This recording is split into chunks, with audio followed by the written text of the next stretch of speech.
la Comisión Interamericana de Derechos Humanos visitará la frontera entre Colombia y Venezuela con el fin de conocer de primera mano la dramática situación de los colombianos deportados por el régimen de Nicolás Maduro y de aquellos que se vieron obligados a salir de territorio venezolano por temor a perderlo todo. Los expertos de la CIDH llegarían a la zona antes de este viernes. La visita para constatar la situación en terreno es una de las herramientas del organismo únicamente empleada en casos urgentes. Establecemos contacto en vivo en Medellín, Colombia, con Alejandro Arbeláez, quien fue viceministro de Defensa de Colombia. Señor Arbeláez, muy buenas tardes y gracias por acompañarnos en el informativo de NTN 24. A ustedes buenas tardes.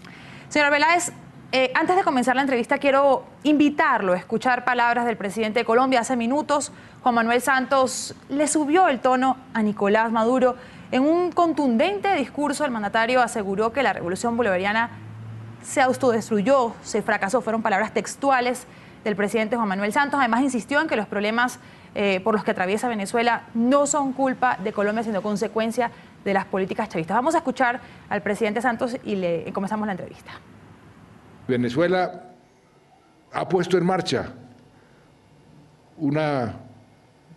su llamada revolución bolivariana y la hemos respetado, no la compartimos, no creemos que sea el camino más adecuado para satisfacer las necesidades del pueblo, pero la hemos respetado. Nunca, bajo ningún escenario, bajo ninguna circunstancia, la hemos atacado, ni mucho menos hemos participado en un complot para destruirla. Yo no estoy destruyendo la revolución bolivariana.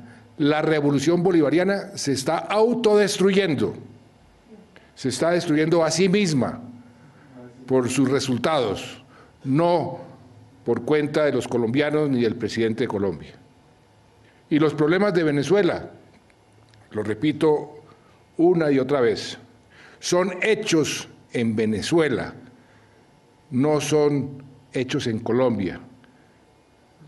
El problema del desabastecimiento es un problema del modelo venezolano, no es un problema hecho en Colombia.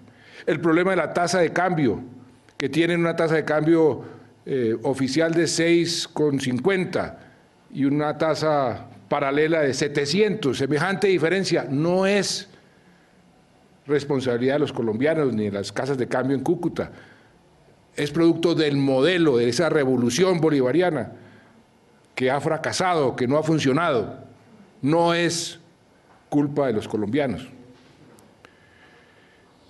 El problema de la inflación en Venezuela, la inflación más alta del mundo, no es por cuenta de los colombianos. Señor Arbeláez, usted lo escuchaba, eran palabras del presidente Juan Manuel Santos que sin duda le suben un poco el tono a este cruce de declaraciones que ha habido entre Nicolás Maduro y el presidente colombiano. Además se dan cuando a pocas horas después de que el presidente Nicolás Maduro anunciara o ampliara el cierre de la frontera, también en momentos en los que se empezaba a hablar de la posibilidad de una mediación internacional para solventar la crisis en la frontera que ya cumple 21 días. Le pregunto, ¿hacia dónde vamos luego de este escalamiento en el discurso entre ambos mandatarios? A ver, bien complicada la respuesta. Creo que el presidente Santos ha hablado con claridad, ha dicho cosas que son absolutamente ciertas de la crisis económica y social que padece Venezuela. Veo, sin embargo, un problema y es que está cayendo en el libreto que han fabricado desde el gobierno venezolano. Las dictaduras, como la dictadura de Maduro, lo que hacen primero es construir un enemigo y segundo, silenciar la prensa. En este caso, el enemigo es un enemigo externo y es Colombia. Todos los males de Venezuela se le achacan a Colombia y eso genera una sensación de nacionalismo del lado venezolano y del lado colombiano. Del uno al estar siendo atacado y el otro al ser la víctima. Bueno, pero ¿qué pasa? que aquí hay que tener toda la prudencia desde el punto de vista diplomático para no caer en ese juego de estarle contestando al presidente Maduro, y toda la eficacia, eso sí, en asistencia social, porque aquí se está viendo un drama por el lado de los colombianos que están siendo expulsados de Venezuela y por el lado del pueblo venezolano que se está quedando sin abastecimientos, sobre todo en las zonas de frontera. Venezuela tiene una crisis tremenda y la forma de escudar o de la forma de distraer la atención frente a esa crisis es atacar a Colombia de todos los males posibles. El presidente es claro, pero el presidente a su vez tiene que ser sumamente prudente para no estar chocando con Maduro y que Maduro haga de ese discurso un acto nacionalista más que ahora está moviendo tropa.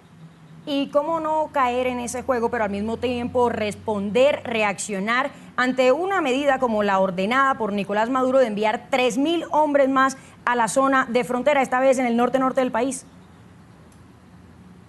Para eso sí que se necesita todavía mayor prudencia, es decir, hay que estar alerta, por supuesto, desde el punto de vista militar, pero más allá de eso hay que procurar que las fuerzas militares de Colombia no caigan en ningún tipo de provocación.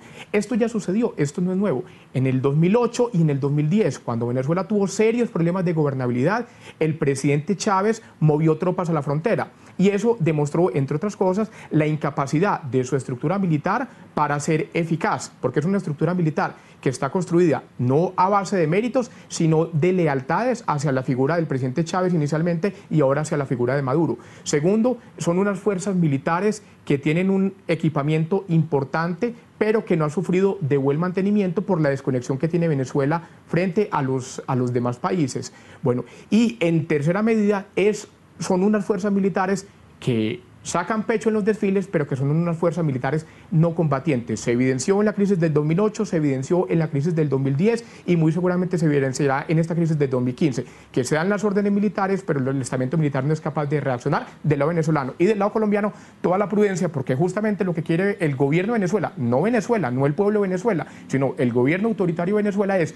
buscar pleito, desconcentrar, fijar la atención en otros aspectos para que la población una fuerza en torno al régimen y comiencen a encontrar ese enemigo común que según Maduro es Colombia. Señor Arbeláez, sin embargo, cuando escuchábamos hablar a Nicolás Maduro la noche de lunes cuando anunció la ampliación del cierre en la frontera colombo-venezolana, decía, han llegado anfibios, blindados, mencionaba una serie de armamento que había llegado nuevo a Venezuela y decía además que tienen el arma más poderosa, que es la unión cívico-militar, decía que eran invencibles, indestructibles. ¿Esto no es también una provocación hacia Colombia o es mera retórica, como usted lo dice, claro, para simplemente convocar al nacionalismo interno? Claro, es correcto, es decir, es retórica. Colombia busca generar un sentido nacionalista. Mire, cuando uno hace movimientos militares, en serios, movimientos de tropa, uno no los anuncia, porque justamente una de las ventajas militares es la sorpresa. Y aquí encontramos todo lo contrario, que cada anuncio de compras militares que hace la dictadura de Venezuela la anuncia con bombos y platillos, que los movimientos de tropa los anuncia por radio y por televisión. Entonces es todo lo contrario a lo que la estrategia militar indica. Los mensajes de Maduro no son para Colombia, no son contra Colombia cuando dice vamos a mover tropas, por ejemplo. Está mandando un mensaje a su pueblo de que hay un enemigo, que ese enemigo es Colombia y que nos tenemos que unir en torno a este gobierno, al gobierno bolivariano de Venezuela, al gobierno de Maduro, para enfrentar a los colombianos. Entonces, obviamente, en ese momento, los temas de desabastecimiento, los temas de crisis social, los temas de crisis de salud, los temas de epidemia, los temas de tasa de cambio, etcétera, etcétera, pasan a un segundo plano. Son discursos más para que los oiga el pueblo venezolano que para asustar al pueblo colombiano y al gobierno colombiano. Un gusto haber tenido nuevamente su análisis aquí en NTN 24. Alejandro Arbeláez, ex viceministro de Defensa de Colombia. Una muy buena tarde para usted allí en Medellín, en Colombia.